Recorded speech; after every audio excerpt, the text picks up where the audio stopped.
دین غالب نہیں ہے اور آپ خود 50%، 60%، 70%، 90% کافر ہیں، اس لیے کہ اس ماحول کا جز ہے، اس میں کفر کا نظام ہے۔ تو مسئلہ کچھ اور ہے۔ اچھا کھائیں، اچھا پہنیں، نوافل ہے، نوافل پر نوافل ہے، جتنی ترقی کیجئے، دنیا میں کرنا چاہیں دنیا میں کیجئے، روحانی ترقی کرنا چاہیں روحانی ترقی کیجئے، سارے میدان کھلے، علم میں، پروفیشن میں، کسی خاص فن میں ترقی کرنا چاہے کیجئے۔ دین غالب نہیں ہے اور آپ خود 50%، 60%، 70%، 90% کافر ہیں، اس لیے کہ اس ماحول کا جز ہے، اس میں کفر کا نظام ہے۔ تو پہلا کام تو اپنے آپ کو اس کفر سے نجات دلانا ہوگا، پھر نماز بھی اسی کے لیے ہے۔ وَاسْتَعِینُوا بِالصَّبْرِ وَالصَّلَاةِ، مدد حاصل کرو نماز سے۔ کس کام کے لیے مدد حاصل کرو؟ The mission to make the deen of Allah supreme and aqim الدین۔ نماز اس کے لیے سبسروینٹ ہے، اس کے لیے مدد ہے۔ روزہ اسی کے لیے جنگ کرنے کی صلاحیت پیدا کرنے کے لیے ہے۔ دین مذہب بنتا چلا گیا، سارا ایمفیسس نماز، روزے، حج، عبادت پر ہو گیا، دین کا تصور ہی ختم۔ اور پھر ہم میں سے جو لوگ غلام رہے وہ تو اتنے خوگر ہو گئے کہ ملا کو جو ہے ہند میں سجدے کی اجازت ناداں یہ سمجھتا ہے کہ اسلام ہے آزاد۔ بہت بڑے عالم دین نے کہا تھا یہ کہ ہمیں کوئی ایسا کام نہیں کرنا چاہیے جو ہماری حکمرانوں کو، انگریزوں کو پریشانی کا موجب بن جائے، اس لیے کہ انہوں نے ہمیں مذہبی آزادی دی ہوئی ہے۔ ہمارے نماز پڑھنے پہ کوئی قدغن نہیں ہے، ہمارے روزہ رکھنے پہ قدغن نہیں ہے، حج کرنے پہ قدغن نہیں ہے، لہذا we should be loyal to them۔ ملا کو جو ہے ہند میں سجدے کی اجازت ناداں یہ سمجھتا ہے کہ اسلام ہے آزاد۔ یہ کانسیپٹ اتنے پختہ ہو چکے ہیں، اتنے پختہ ہو چکے۔ ریچولزم، رسومات، رہ گئی رسم اذاں روح بلالی نہ رہی، فلسفہ رہ گیا تلقین غزالی نہ رہی، نماز و روزہ و قربانی و حج یہ سب باقی ہیں، تو باقی نہیں۔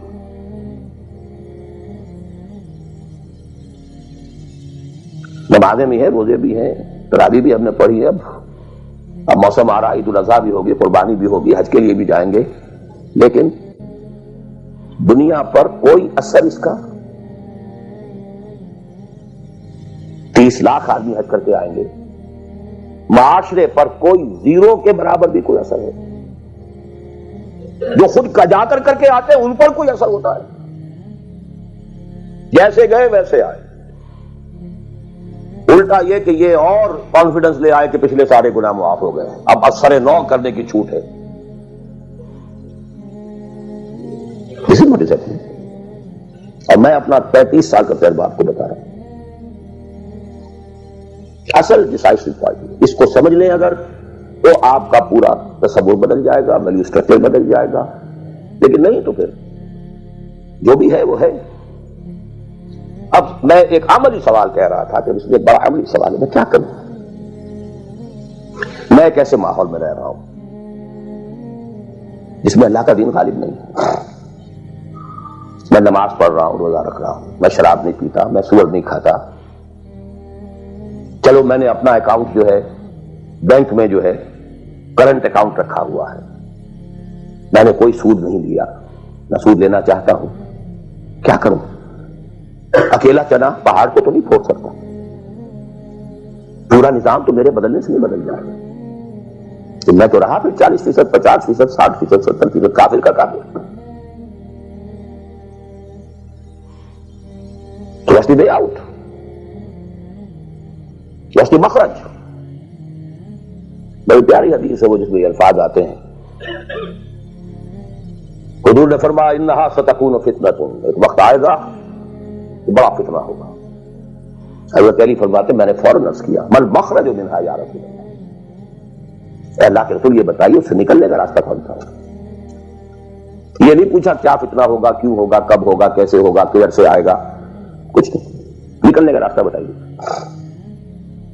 بلکہ ایک اور روایت اس حدیث کی اس سے بھی زیادہ پیاری ہے کہ اصل میں حضرت جبرائیل نے کہا حضور سے یا محمد امتک بعدک، اے محمد صلی اللہ علیہ وسلم کبھی سوچا ہے تمہارے بعد تمہاری امت کا کیا بنے گا؟ تو حضور پلٹ کر سوال کرتے ہیں مل مخرج منہا یا جبرائیل، یہ بہت بڑا پرابلم تم نے اے جبرائیل میرے سامنے رکھا ہے، تو آپ ہی بتائیں اس سے نکلنے کا راستہ کیا؟ قال کتاب اللہ، وہ پوری حدیث پھر وہی ہے، کتاب اللہ فیہ خبر ما قبلکم ونبأ ما بعدکم وحکم ما بینکم وہو الذکر الحکیم وہو الصراط المستقیم وہو حبل اللہ المتین۔ اس کا مخرج کیا ہے؟ یہ ہے اصل میں میرے اور اگر تو یہ بات سمجھ میں آ گئی، اس کے لیے تصور سمجھ لیجئے ہمارے دین میں کفارے کا ایک تصور ہے۔ آپ نے روزہ توڑ دیا وہ تو ٹوٹ گیا، کیا کروں؟ جڑ تو نہیں سکتا،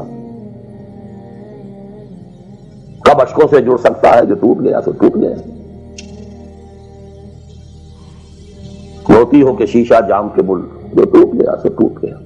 تم ناحق ٹکڑے چن چن کر دامن میں چھپائے بیٹھے ہو، شیشوں کا مسیحا کوئی نہیں، کیا آس لگائے بیٹھے، وہ تو ٹوٹ گیا، لیکن اس کا کفارہ جو دیا، یہ کفارہ ہے۔ قسم کھائی تھی، یہ نہیں ہے کہ اب توڑ نہیں سکتے، غلط کھا بیٹھے توڑو، کفارہ۔ آج میں اس لفظ کفارہ کے حوالے سے آپ کے سامنے وہ بات کر رہا ہوں۔ اب مجھے اللہ نے پیدا کر دیا اس دور میں، کسی کو ہندوستان میں پیدا کیا، کسی کو انگلستان میں کیا ہے، کسی کو امریکہ میں کیا ہے، کسی کو پاکستان میں کیا ہے، کچھ کو پاکستان پہنچا دیا ہے چاہے زبردستی چاہے اپنی مرضی سے، کسی کو یہاں پہنچا دیا ہے چاہے کسی بھی نیت اور کسی بھی ارادے سے، لیکن اب ہے کہیں ہے، کیا کریں؟ کوئی کفارہ ہونا چاہیے، کوئی مخرج ہونا چاہیے، بس یہی کفارہ ہے۔ پھر نوٹ کر لیجئے اس ماحول سے سوائے سبسسٹنس لیول کے اور کچھ حاصل مت کرو، اور اس سبسسٹنس لیول پر بھی جو کچھ تم نے کھایا پیا ہے اور سانس لیا ہے، جو انرجی کریٹ ہوئی ہے، اس کا میکسیمم اس جہاد میں صرف کر دو کہ اس نظام کو بدلو۔ تمہاری یہ جد و جہد، تمہاری یہ کوشش کفارہ بن جائے گی اس کا۔ معذرۃ الی ربکم، معذرت پیش کر سکو گے اللہ کے۔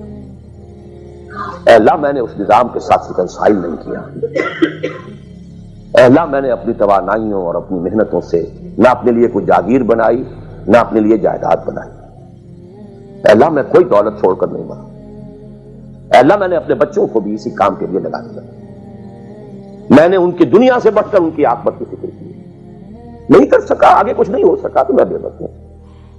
حضرت نوح بھی تو بے بس تھے، کیا کر گئے؟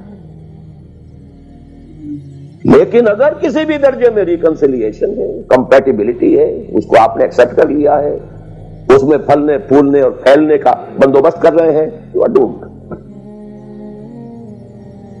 Every thing will be multiplied by a big zero and will become a zero. یہ ہے جو میں سمجھا۔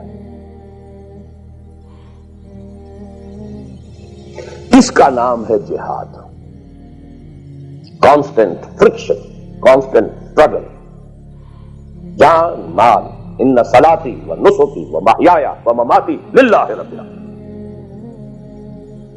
میری زندگی کا مقصد تیرے دین کی سرفرازی، میں اسی لیے مسلمان، میں اسی لیے نمازی۔